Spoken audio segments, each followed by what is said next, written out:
ଲୋକମାନେ ଚାହାନ୍ତି ତୁମେ ଭଲ କର, କିନ୍ତୁ ଏହା ମଧ୍ୟ ସତ, ସେମାନେ କଦାପି ଚାହାନ୍ତି ନାହିଁ ଯେ ଆପଣ ସେମାନଙ୍କ ଅପେକ୍ଷା ଭଲ କରନ୍ତୁ।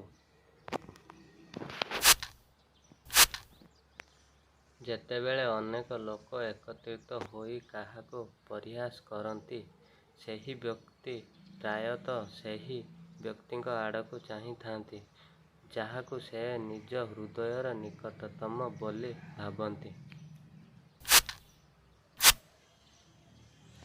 ଯଦି ଆପଣ କାହା ସହିତ କଥାବାର୍ତ୍ତା କରୁଛନ୍ତି ଏବଂ ତାଙ୍କର ମୁଣ୍ଡ ତଳକୁ ଅଛି, ଏହାର ଅର୍ଥ ହେଉଛି ଆପଣ ଯାହା କହୁଛନ୍ତି ସେଥିରେ ସେ ଆଗ୍ରହୀ ନୁହନ୍ତି ଏବଂ ଆପଣଙ୍କୁ କହିବାକୁ ମଧ୍ୟ ଇଚ୍ଛା କରନ୍ତି ନାହିଁ, ଯେପରି ଆପଣ କ୍ରୋଧିତ ହୁଅନ୍ତି।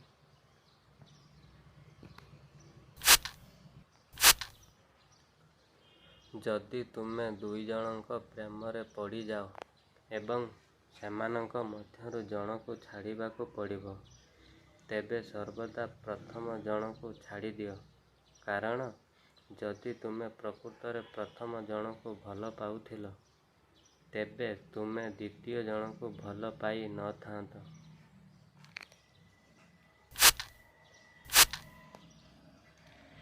ପ୍ରତ୍ୟେକ କାର୍ଯ୍ୟକୁ ଜଣେ ହଁ କହିବା ଉଚିତ ନୁହେଁ, କାରଣ ଲୋକମାନେ ସେମାନଙ୍କର କିଛି ସୀମା ଥିବା ଲୋକଙ୍କୁ ସମ୍ମାନ କରନ୍ତି।